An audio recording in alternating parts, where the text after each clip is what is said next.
शास्त्रीय नृत्य। शास्त्रीय नृत्य के बारे में जानकारी भरत मुनि के नाट्य शास्त्र में मिलती है।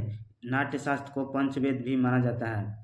शास्त्रीय नृत्यों की कुल संख्या 8 है। संस्कृत मंत्रालय के अनुसार शास्त्रीय नृत्य 9 है, जो कि 9वां छऊ है।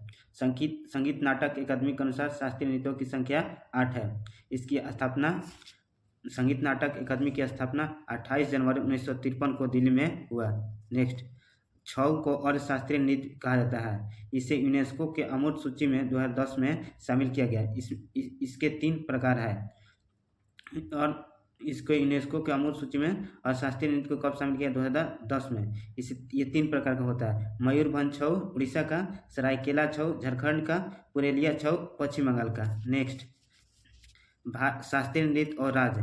भारतनाट्यम तमिलनाडु का सबसे पुराना शास्त्रीय नृत्य है, जो 2000 वर्ष पुराना है। उड़ीसा का उड़ीसी, मणिपुर का मणिपुरी मणिपुर का, कुचिपुड़ी आंध्र प्रदेश का, कथक उत्तर प्रदेश का, कथकली केरल का, मोहिनीअट्टम केरल का, सतरिया जो कि 500 वर्ष पुराना और सबसे नया 2000 में जोड़ा गया जिसे, यह असम का है। सतरिया असम का।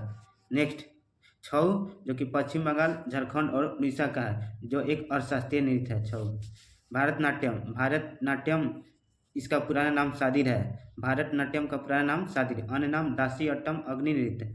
जानकारी के लिए 2 बुक भारतनाट्यम के बारे में 2 बुक से जानकारी मिलता है। पहला शिल्पाधिकरम जो कि इलिंगो आंदिगल द्वारा लिखा गया है, और एक अभिनव दर्पण जो कि नंदीकेश्वर द्वारा लिखा गया है। यह मंदिरों को समर्पित है। यह मंदिरों को समर्पित किया गया है। भारतनाट्यम शैव धर्म के विचार से प्रस्तुति है।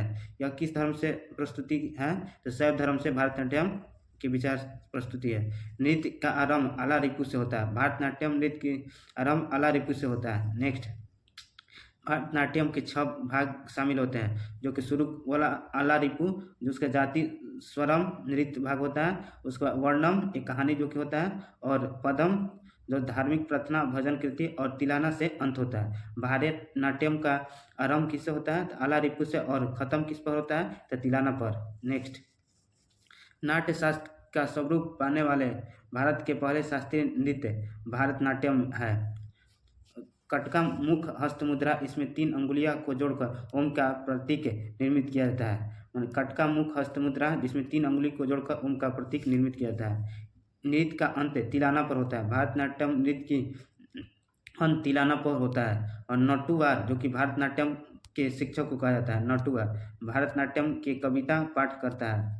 नेक्स्ट, धुन के लिए कर्नाटक संगीत का प्रयोग किया जाता है। भारतनाट्यम में धुन के लिए कर्नाटक संगीत का प्रयोग किया जाता है, और एकल कलाकारों द्वारा विभिन्न भूमिकाओं को दर्शाया जाता है। एक हार या लक्ष्यांक कहा जाता है। नेक्स्ट, भारतनाट्यम नृत्य की शैली कालाक्षेत्र, वुजुवुर और कालामंडलम है। भारतनाट्यम नृत्य की शैली कालाक्षेत्र, वुजुवुर और कालामंडलम है। भारत संगीत के 2 भाग है। भारतीय संगीत के 2 भाग है, एक उत्तर भारत का और एक दक्षिण भारत। उत्तर भारत का हिंदुस्तान संगीत और दक्षिण भारत का कर्नाटक संगीत। उसका नृत्य में प्रयोग वाद्य यंत्र मृदंगम, वीणा और बांसुरी का प्रयोग किया जाता है। नेक्स्ट, भारतनाट्यम पर ब्रिटिश सरकार ने 1910 में प्रतिबंध लगा दिया। भारतनाट्यम पर ब्रिटिश सरकार कब प्रतिबंध लगा? 1910 में।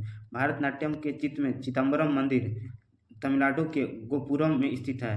भारतनाट्यम के चित्र चिदम्बरम मंदिर तमिलनाडु के गोपुरम में स्थित है। नेक्स्ट, अगला उड़ीसी जो कि उड़ीसा का है। गुरु पंकज चरण दास को उड़ीसी नृत्य का जनक कहा जाता है। उड़ीसी नृत्य का जनक गुरु पंकज चरण दास भगवान कृष्ण से संबंधित है। उड़ीसी नृत्य किससे संबंधित है? भगवान कृष्ण से। यह नृत्य शैली भगवान जगन्नाथ की पूजा से यात्रा से संबंधित है। उड़ीसी नृत्य किससे संबंधित है? तो भगवान जगन्नाथ की पूजा यात्रा से संबंधित है। यह त्रिभंग मुद्रा में किया जाता है। कौन सा नृत्य त्रिभंग मुद्रा में किया जाता है? तो उड़ीसी नृत्य। नेक्स्ट, जयंतिका ने 5 भागीय मुद्रा विकसित की है। नेक्स्ट, इसे ओरोली भी कहता है। उड़ीसी नृत्य को क्या कहता है? ओरोली भी कहता है। इसकी शुरुआत मंगलाचरण से और अंत मोक्ष पर होती है। उड़ीसी नृत्य की शुरुआत मंगलाचरण और अंत मोक्ष पर होती है। मंगलाचरण जो पृथ्वी माता की पुष्प अर्पित है। मंगलाचरण का अर्थ होता है पृथ्वी माता को पुष्प अर्पित है, और मोक्ष थारी छम नृत्य से संबंधित है। नेक्स्ट, पखवाज अक्षरों का प्रयोग इस नृत्य को समाप्त करने के लिए किया जाता है। उड़ीसी नृत्य को समाप्त करने के लिए पखवाज अक्षर का प्रयोग किया जाता है। उड़ीसी नृत्य के उदाहरण उदयगिरी और खंडगिरी की गुफाएं मिलता है। इस नृत्य का उड़ीसी नृत्य का उदाहरण उदयगिरी और खंडगिरी की गुफाओं से मिलती है, जो कि खंडगिरी जो कि उड़ीसा में है। मुख्यतः महारियों द्वारा किया जाने वाला ये नृत्य है। उड़ीसी नृत्य किसके द्वारा? महारियों द्वारा किया जाने वाला नृत्य है। नृत्य गायनाएं शरीर से जटिल ज्यामितीय पैटर्न बनाती है, इससे सचल मूर्ति कहा जाता है। यह उड़ीसी नृत्य को जल नृत्य का प्रतीक है। यह नृत्य जल का प्रतीक है। उड़ीसी नृत्य किसका प्रतीक है? जल का। इस उड़ीसी नृत्य में प्रयोग वाद्य यंत्र मंजीरा, पखवाज और ढोल और सितार का प्रयोग किया जाता है। नेक्स्ट, मणिपुरी। यह विष्णु संप्रदाय से संबंधित है। मणिपुरी विष्णु संप्रदाय से भगवान श्री कृष्ण के बाल्यकाल की कहानियाँ दर्शाई जाती है। भगवान श्री कृष्ण की बाल्यकाल की कहानियाँ किसमें दर्शाई जाती हैं? मणिपुरी नृत्य में। नेक्स्ट, इसके 3 प्रमुख भाग हैं मणिपुरी के, लाई हरोबा, संकीर्तन और रासलीला। लाई हरोबा, संकीर्तन और रासलीला किसकी शैली है? तो मणिपुरी। मणिपुरी नृत्य शैली को पहली बार 1779 के निगोथो चिंगे थांग खोबा ने शुरू की थी। नेक्स्ट, 1779 में निगोथो चिंग थांग खोबा ने शुरू की थी। नेक्स्ट, जवाहरलाल नेहरू ने मणिपुरी नृत्य अकादमी मणिपुर में है। जवाहरलाल नेहरू मणिपुरी नृत्य अकादमी कहाँ है? मणिपुर में।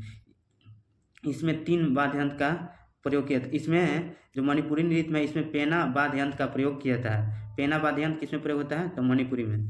उसके बाद इसमें नाट्य गायन का प्रयोग किया जाता है। मणिपुरी में नाट्य गायन का प्रयोग किया जाता है। मणिपुरी नृत्य वाद्य यंत्र बजाना गाना एक ही व्यक्ति द्वारा किया जाता है। और किस नृत्य में बजाना और गाना दोनों एक ही व्यक्ति द्वारा किया जाता है? तो मणिपुरी। इसे पोंगचोलम भी कहा जाता है। इसमें ड्रम का प्रयोग किया जाता है और इसमें ड्रम का प्रयोग मणिपुरी नृत्य में किया जाता है। जगोई और चोलम मणिपुर के 2 प्रमुख भाग हैं। जगोई और चोलम मणिपुरी नृत्य के 2 भाग हैं। नेक्स्ट, इसमें 64 ताल का प्रयोग किया जाता है। किस नृत्य में 64 ताल का प्रयोग किया जाता है? तो मणिपुरी में। नाग बंध मुद्रा, जिसमें शरीर के 8 आकार में वर्कों के माध्यम से जुड़ा होता है। इसमें कलाकार बेलनाकार स्कर्ट पहनते हैं, जिसे ओई कहा जाता है। और मणिपुरी नृत्य में कलाकार क्या पहनते हैं? तो बेलनाकार स्कर्ट, जिसे ओई कहा जाता है। इसमें कलाकार कभी भी दर्शकों के साथ अपना सीधा आंख नहीं मिलाते हैं। किस नृत्य में कलाकार अपने दर्शकों के साथ सीधा आंख नहीं मिलाते हैं? तो